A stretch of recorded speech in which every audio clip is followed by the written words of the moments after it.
Bashundhara Kings, coach আর হচ্ছে টিএচ sports, এই তিনটা মিলেই কিন্তু বাংলাদেশ ফুটবলের সিন্ডিকেট। আজকের ভিডিওতে আলোচনা করব এটা কিভাবে কাজ করে আর আমরা এই মুহূর্তে কি করতে পারি যাতে এই জিনিসটা আমরা ভেঙে দিতে পারি। শুরু করা যাক। দেখেন, প্রথমত আমরা সবাই জানি বসুন্ধরা কিংসই মূলত সিন্ডিকেট রান করে। কেমনে জানি? ওদেরই সবচেয়ে বড় স্টেক, কারণ জাতীয় দলে ওদের প্লেয়ার সবচেয়ে বেশি, মেইন একাদশেও সবচেয়ে বেশি, আবার যারা সাবস্টিটিউট হয়ে আসছে তাদের মধ্যেও বেশি, আর যারা বেঞ্চে এমনিতে বসেছিল তাদের মধ্যেও বসুন্ধরা কিংসের প্লেয়ার অনেক বেশি। আমি যখন গত ম্যাচের যে প্লেয়ার লিস্ট ছিল ওটা চেক করলাম ক্লাবগুলা দিয়ে, তখন আমি দেখলাম যে ওখানে শুধু একটা ক্লাবে আমি বারবার দেখতেছি, সেটা হচ্ছে বসুন্ধরা কিংস। মনে হচ্ছে ইন্ডিয়া বসুন্ধরা কিংস এর সাথে খেলছে, হামজা একজন বিদেশি প্লেয়ার শুধু। বসুন্ধরা কিংস যখন খেলে মোহনবাগান বা অন্য ক্লাবের সাথে, তখন এই প্লেয়ারগুলোর সাথে কিছু বিদেশি প্লেয়ার থাকে না, আর্জেন্টিনা ব্রাজিল থেকে, হামজা ওই দায়িত্বটা পালন করছে। বাদ বাকি সবগুলো বসুন্ধরার প্লেয়ার, যেরকম গোলকিপার মিতুল মার্মা, এরকম কয়েকটা প্লেয়ার আছে যারা বসুন্ধরা ছিল না, কিন্তু বাদ বাকি বেশিরভাগ জায়গায় ছিল হচ্ছে বসুন্ধরা কিংস এর প্লেয়ার। এখন কথা হচ্ছে বসুন্ধরা কিংস এটা নিয়ে কি বলে। তাদের যুক্তি হচ্ছে তারা বাংলাদেশের বেস্ট ক্লাব, তাদের কাছে সবচেয়ে বেস্ট প্লেয়ার গুলো আছে, যার কারণে তারা জাতীয় দলে চান্স পায়। কথাটা আংশিক সত্য,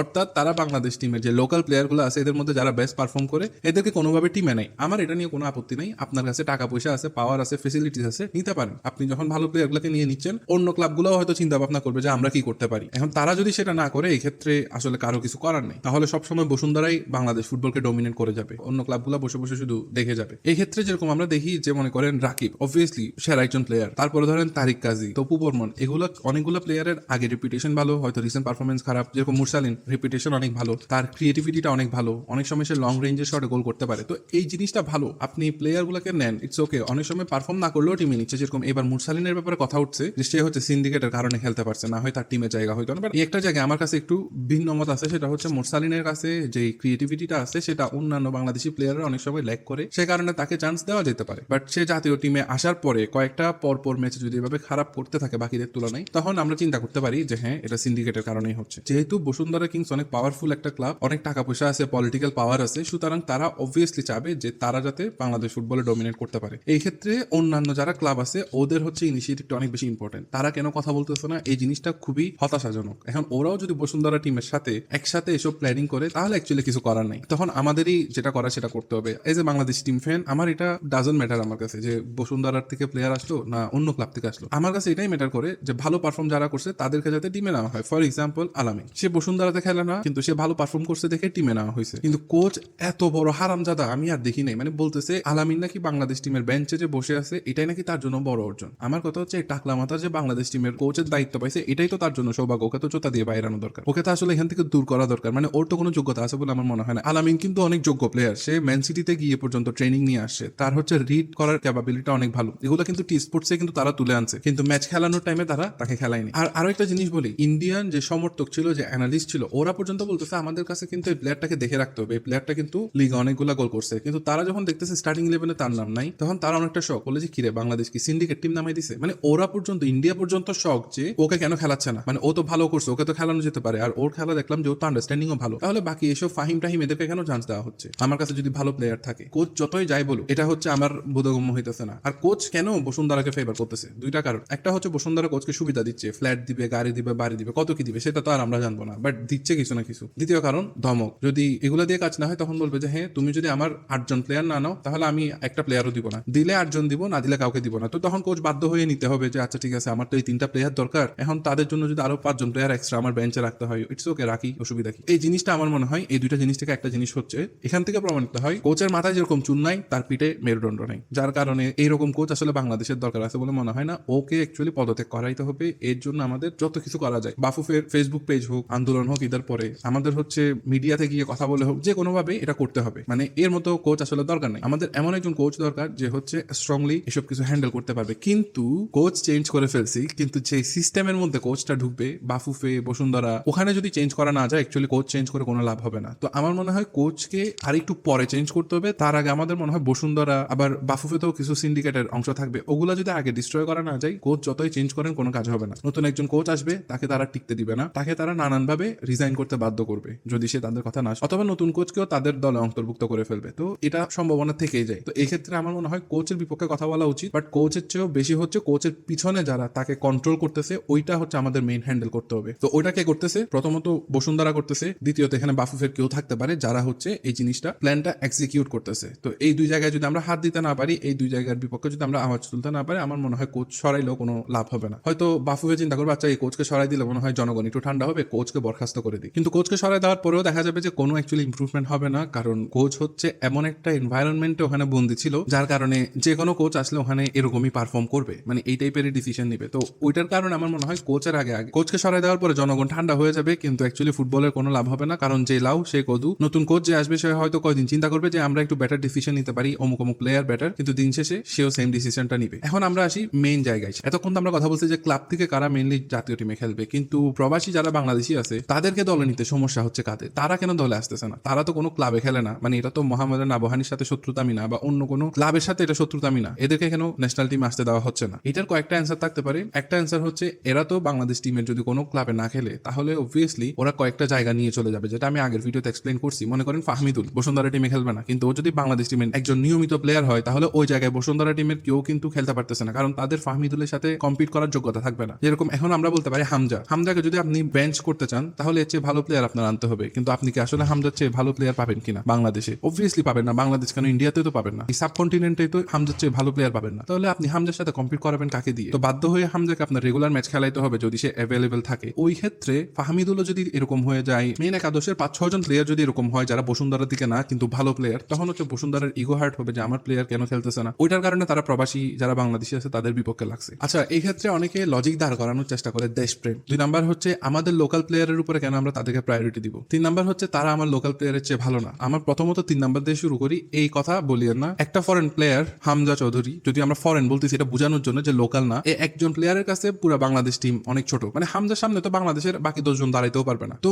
ওইটা বলে লাভ নাই যে যারা বিদেশ থেকে আসে তারা বাংলাদেশের লোকাল প্লেয়ারের চেয়ে খারাপ। তো ওইটা হচ্ছে একটা গাজাখুরি মন্তব্য। যারা এই মন্তব্য করেন আমি বলবো যে আপনাদের মরে যাওয়া উচিত। যারা উল্টাপাল্টা জিনিস দিয়ে নেশা করার পরে কথাবার্তা বলে, এগুলো হচ্ছে তাদের কথা যে বাইরের প্লেয়াররা আমাদের লোকাল প্লেয়ারের চেয়ে খারাপ। ফাহমিদুল রেডি না, ফাহমিদুল রেডি না হলে আপনি খেলায় দেখাইতেন 10 মিনিট, আমরা দেখতাম কতটা রেডি কি রেডি না সেটা। এই জায়গায় যেটা হচ্ছে এটা বাকুয়াস কথা, ফরেন প্লেয়াররা রেডি না, বা তারা হচ্ছে ট্রায়াল দিতে হবে তারপরে টিমে খেলার যোগ্যতা রাখবে, এসব হচ্ছে সিন্ডিকেট যারা করে তাদের মন্তব্য। আমার কথা হচ্ছে ট্রায়াল নেওয়ার বিপক্ষে না, আমার কথা হচ্ছে আপনি প্রত্যেকটা প্রবাসী প্লেয়ারকে বাংলাদেশ টিমে খেলাতে হবে না, বাট যাদের যোগ্যতা আছে তাদেরকে অবভিয়াসলি প্রায়োরিটি দিতে হবে, তাদেরকে অবভিয়াসলি খেলাতে হবে। এখন এটা আমরা কেমনে বুঝবো? আপনি ট্রায়ালটা ওপেন করে দেন, মানুষ দেখুক যে ট্রায়ালে কি হচ্ছে না হচ্ছে, ট্রায়ালের যে রেজাল্ট আছে স্টেট আছে সেগুলো পাবলিশ করা হোক, তাহলে তো আমরা বুঝতে পারবো যে অ্যাকচুয়ালি কি হচ্ছে না হচ্ছে। আর সিন্ডিকেটের জন্য আরো একটা মুসিবতের ব্যাপার হচ্ছে যেসব প্লেয়ার অলরেডি স্টাবলিশ লিগে খেলে থাকে, আমরা আমাদের কাছে যাদের ফুটেজ আছে এদের ব্যাপারে তো ওই মন্তব্য করতে পারতেছে না যে না এদেরকে ট্রায়াল দিতে হবে। তো সেজন্য ওরা চাচ্ছে এইসব প্লেয়ারের কথায় মানুষ না বলুক, এইসব প্লেয়ারদেরকে মানুষ না চিনুক। যদি মনে করে নবাবের মতো প্লেয়ারকে আনছে, এনে হচ্ছে সে বিভিন্ন লিগে গোলও করছে, বিভিন্ন সময় যখন চান্স পাইছে, বাট ওকে চান্সই তো দেওয়া হয় নাই। তো এটা আমি জানি না যে ও বসুন্ধরা কিংসে খেলার পরেও কেন ওকে চান্স দেওয়া হয় নাই। মানে এটা কি ধরনের একটা ষড়যন্ত্র যে এইসব প্লেয়ারকে আমরা চাই না, এইসব প্লেয়ার আসলে দেশের ভাবমূর্তি অসুবিধা হবে। তাদের ব্যাপারে আমি একটা কথাই বলতে চাই যে আপনারা যদি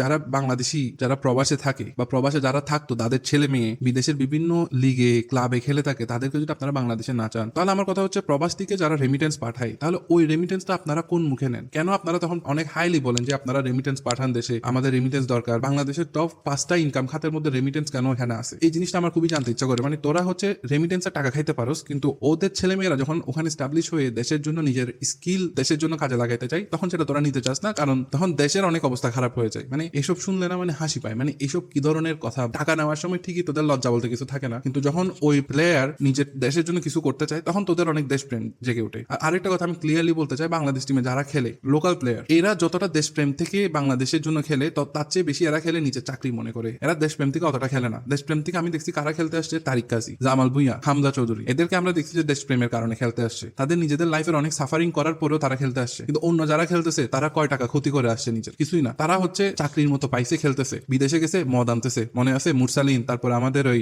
বাস পাখি কি জানি নাম, ভুলে গেছি শালার এই নামটা, আমাদের কক্সবাজারের যে ছেলে, আনিস মনে হয়, রাইট? জিকো আমাদের যে জিকো ছিল, মদ আনতে গিয়ে ধরা যাচ্ছে, মানুষ বলতেছে পানি বাদ দিয়ে মদ খাবে। তো এইসব প্লেয়ারের দেশপ্রেম কোথায়? মানে আপনারা যখন এদেরকে অনেক গ্লোরিফাই করতে চান, আমার কোয়েশ্চেন হচ্ছে এদের দেশপ্রেম থাকলে এরা বিদেশ থেকে মদ এনে ধরা খাচ্ছে, এদের লজ্জা শরম বলতে কিছু আছে? মানে এরা কি ধরনের স্যাসরা প্লেয়ার? আমি আপনাকে লিখে দিতে পারতেছি, এই লোকাল প্লেয়ার এগুলোর কাছে এক বিন্দু পরিমাণ দেশপ্রেম নাই কম্পেয়ার টু দ্য প্লেয়ার যারা বিদেশ থেকে এসে খেলতে যাচ্ছে, তাদের তুলনায় এক বিন্দু পরিমাণ দেশপ্রেম নাই। এরা শুধু করতেছে নিজের সুনামের জন্য, নিজের রেপুটেশনের কারণে, নিজের একটা চাকরি মনে করে এই জিনিসটা করতেছে। কারণ ন্যাশনাল টিমে খেললে ক্লাবের দাম বাড়বে, ট্রান্সফার মার্কেটের দাম বাড়বে, সব জায়গায় মানে একটা সুনাম পাবে, তাই না? কোথাও কোথাও অ্যাডভার্টাইজমেন্ট পেয়ে যাবে, আই ডোন্ট নো। মানে অবভিয়াসলি ন্যাশনাল টিমে খেলাটা একটা টাকা পয়সা সুনামের বিষয়। তো বিদেশ থেকে যারা আসে তারা মূলত আসে নিজের মাতৃভূমির জন্য, যে একটা কানেকশন তারা ফিল করে ওইটার কারণে। আর দেশের এখানে লিগ থেকে খেলে যেগুলো উঠে, এগুলা হইতেছে মূলত মেইনলি সবার কথা বলতেছি না, বাট বেশিরভাগ হচ্ছে তারা এটা করে কারণ হচ্ছে তাদের চাকরি, তাদের হচ্ছে একটু সুনাম, মানে এসবের কারণে। দেশপ্রেম এখানে খুব একটা বেশি আছে বলে আমার মনে হয় না। আর বাংলাদেশি মানুষ সাধারণত দেশপ্রেমটা রিয়েলাইজ করতে পারে বিদেশে যাওয়ার পরে। এর আগ পর্যন্ত তাদের ইচ্ছায় থাকে এটা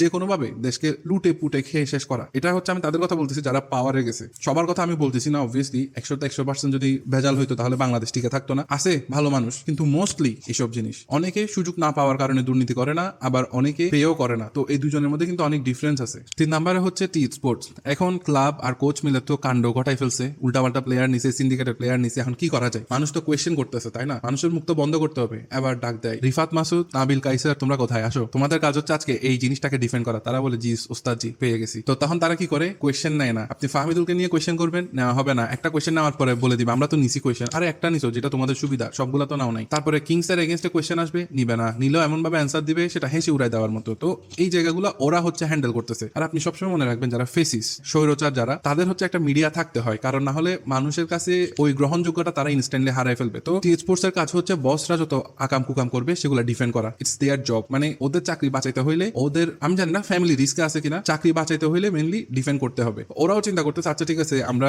অনেকগুলো ভালো কথা তো বলি, 10টা খারাপ কথাও বলে দিই, অসুবিধা কি? মানে ওরা চিন্তা করতেছে সেটা। কাদের কথা বলতেছি বুঝছেন তো? রিফাত মাসুদের কথা বলতেছি। আমার মতে এখন কি করা যেতে পারে, মানে মেইন প্রবলেম হচ্ছে বসুন্ধরার মেন্টালিটি। বসুন্ধরা ক্লাব ইটসেলফ খারাপ না, ওরা বাংলাদেশ ফুটবলের কিন্তু অনেকটুকু ইমপ্রুভ করছে, কিন্তু ওদের যে মেইন সমস্যা হচ্ছে সেটা হচ্ছে ওদের কাছে এত বেশি পাওয়ার আর টাকা চলে গেছে, ওরা এখন স্বৈরচারী ব্যবহার শুরু করছে যে আমাদের এত প্লেয়ার না হইলে আমরা প্লেয়ার দিব না, হ্যান ত্যান টাইপের। আমার যেটা মনে হয়, তো ওই ক্ষেত্রে অ্যাকচুয়ালি ওদের পেজ থেকে শুরু করে সব জায়গায় আমাদের রিপোর্ট করা উচিত, আমাদের হচ্ছে কমেন্টস করা উচিত, আমাদের হচ্ছে অ্যাংরি ডিসলাইক এসব যত কিছু পারা যায় করা উচিত। এটা হচ্ছে ঈদের আগ পর্যন্ত। আর ঈদের পরে হচ্ছে আমার মনে হয় প্রপারলি আরো বেটার ভাবে আমাদের নামা উচিত, যেমনটা আন্দোলন আগে হয়েছিল। তো অথবা অ্যাটলিস্ট উপরের মহলে যদি কারো লিঙ্ক থাকে বা সংবাদ সম্মেলন থেকে শুরু করে এসব কিছু করা যেতে পারে। আর বাংলাদেশে যে ফুটবল আল্ট্রাস আছে ওরা এখন বর্তমানে বাংলাদেশ ফুটবলের জন্য একটা ভয়েস, তো ওদের ভয়েস বারবার রেস হওয়াটা অনেক ইম্পর্টেন্ট এই ক্ষেত্রে। তো আমার মনে হয় আপাতত আমরা ফেসবুক, ইউটিউব ওদের টার্গেট করতে পারি, এন্ড দেন ঈদের পরে অ্যাকচুয়ালি আমরা কথা বলতে পারি যে এটা কি করা যেতে পারে। তো এই ক্ষেত্রে যেটা করা যেতে পারে সেটা হচ্ছে ভালো প্লেয়াররা যাতে নিয়মিত টিমে চান্স পায়, সেটার চেয়েও বেশি ইম্পর্টেন্ট হচ্ছে আমার ফরেন প্লেয়ার যারা আছে এদেরকে যাতে টিমে রাখা হয়। মানে আমাদের প্রবাসী যে প্লেয়ারগুলো আছে এদেরকে যাতে নিয়মিত টিমের মধ্যে রাখা হয়, কারণ এরা আসলে অবভিয়াসলি ওই বসুন্ধরা সিন্ডিকেটের প্লেয়ারগুলো ঝরে যেতে বাধ্য। আপনি দেখছেন যে আলামিনকে মানুষের কথা থেকে বাঁচার জন্য টিমে রাখা হয়েছে, কিন্তু ম্যাচে খেলানো হয়নি। তো এই জিনিসটা খুবই হতাশাজনক আসলে। তো সবশেষ একটা কথাই বলতে চাই, এই ফুটবল, ক্রিকেট যত স্পোর্টস আছে এগুলো হচ্ছে দর্শকদের জন্য, আর বাংলাদেশ ফুটবলের মেইন যে ভ্যালুটা সেটা হচ্ছে দর্শকদের জন্য। বসুন্ধরা কিংস মনে করতেছে ওদের কারণে হচ্ছে মানুষ বাংলাদেশ ফুটবলকে গ্রহণ করতেছে, অ্যাকচুয়ালি অত বেশিও না। মানুষ হচ্ছে হামজার কারণে ফুটবলটাকে এই মুহূর্তে এত বেশি অ্যাপ্রিসিয়েট করতেছে। তো আমার মতে যারা নতুন আসছেন, যারা আগে থেকে ফুটবলটার সাথে আছেন, তাদের এই মুহূর্তে হচ্ছে কিছু একটা করা উচিত। সিন্ডিকেটের যেসব জিনিস আছে এগুলোকে বর্জন করা উচিত, যাতে করে এরা টের পায় মানুষ ওদের উপর ডিপেন্ডেন্ট না। ওরা মনে করতেছে মানুষ ওদের উপর ডিপেন্ডেন্ট ফুটবলটাকে জানার জন্য, বোঝার জন্য। মোটেও না। বাংলাদেশের মধ্যে যে পরিমাণ ইন্টারন্যাশনাল ফুটবলের ফ্যান্স আছে, ক্লাব ফুটবলের ফ্যান্স আছে, অত পরিমাণ মানুষ বাংলাদেশ ফুটবল ফলো করে না। যদি আপনারা এতই কাবিল হইতেন, টি স্পোর্ট যদি এতই কাবিল হইতো, তাহলে বাংলাদেশ ফুটবলকে তো আরো বেশি মানুষ আগে থেকে ফলো করতো। মোটেও না। এটা মানুষ ফলো করে হামজার কারণেই, ফাহমিদুলের কারণেই। ফাহমিদুল এই কয়দিনে 100K ফেসবুকে ফলোয়ার্স পাইছে, রাইট? তো এটাই শো করে যে মানুষ কি পরিমাণ ওদেরকে চায়। আর যেহেতু ওরা দেখছে যে ফাহমিদুলকে বাদ দেওয়া পসিবল না, এখন কিন্তু আমি দেখি যে টি স্পোর্টসে ওরা বলতেছে যে ফাহমিদুলকে আসবে, ফাহমিদুলকে আনা হবে, কিন্তু এই কয়দিন কিন্তু শুরুতে বলে নাই। শুরুতে বলছে কোচের উপর আমরা কি বা কথা বলতে পারি, কেন কোচ কি ভগবান বা কোচ কি গড হয়েছে যে ওর উপর কথা বলা যাবে না? কোচ যাই করুক, ও যদি রং ডিসিশন নেই, আমরা যদি দেখি যে লজিক্যালি ইটস রং ডিসিশন, আমাদের বলার অধিকার আছে। কোচ আমাদের টাকায় বেতন পায়, পদত্যাগ বরখাস্ত করা কোচকে ইটস এ নর্মাল থিং। মানে কোচের উপর কথা বলা যাবে না, এটা হচ্ছে সিন্ডিকেটের মুখ থেকে বের হইতে পারে একমাত্র। আদারওয়াইজ কোচও জানে যে ও ভুল করলে অবভিয়াসলি ভুলের ঊর্ধ্বে কেউ নাই। আর আমাদের যে কোচ, ওর তো সঠিক বলতে কিছু নাই, ও তো সবকিছুই ভুল করে। ওর উপর তো সবাই কথা বলা ডিজার্ভ করে। যারা বলে যে কোচের উপর কথা বলা যাবে না, এরা আসলে সিন্ডিকেটের লোক। 2 নাম্বার হচ্ছে যারা বলে যে প্রবাসী বাংলাদেশি প্লেয়ারদেরকে বাংলাদেশে আসলে বাংলাদেশের ফুটবল নষ্ট হয়ে যাবে, বিদেশ থেকে যে রেমিটেন্সটা আসে ওটা নিয়েন না, দেখি আপনাদের দেশ চলে কিনা। মানে তখন আমি দেখবো যে রেমিটেন্স, প্রবাসীদের যে ইম্পর্টেন্স সেটা। আর একটা ছোট্ট এক্সাম্পল দিই, মনে করেন বাংলাদেশে বাংলাদেশের সবচেয়ে বেস্ট ইউনিভার্সিটি কি ঢাকা ইউনিভার্সিটি, ওখান থেকে মনে করেন একটা ছেলে ব্যাচেলর করলো, অনেক ভালো স্টুডেন্ট, সে মাস্টার্স করার জন্য অক্সফোর্ডে গেল, অক্সফোর্ডে সে মাস্টার্স করলো, পিএইচডি করলো, তারপর সে চিন্তা করলো হ্যাঁ আমি আমার এই নলেজটা দেশের কাজে ইউজ করতে চাই, আমি ডিইউতে ফিরে আসতে চাই, সেখানে আমি প্রফেসর হইতে চাই, রাইট? এখন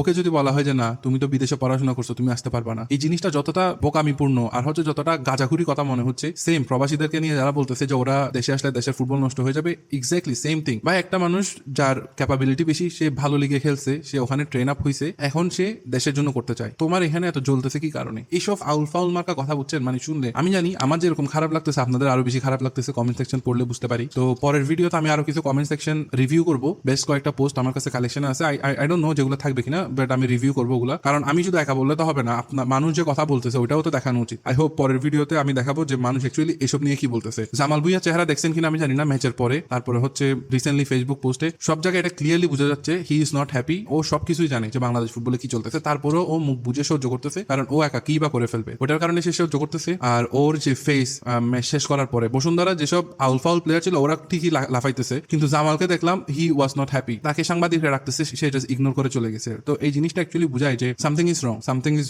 ভেরি রং।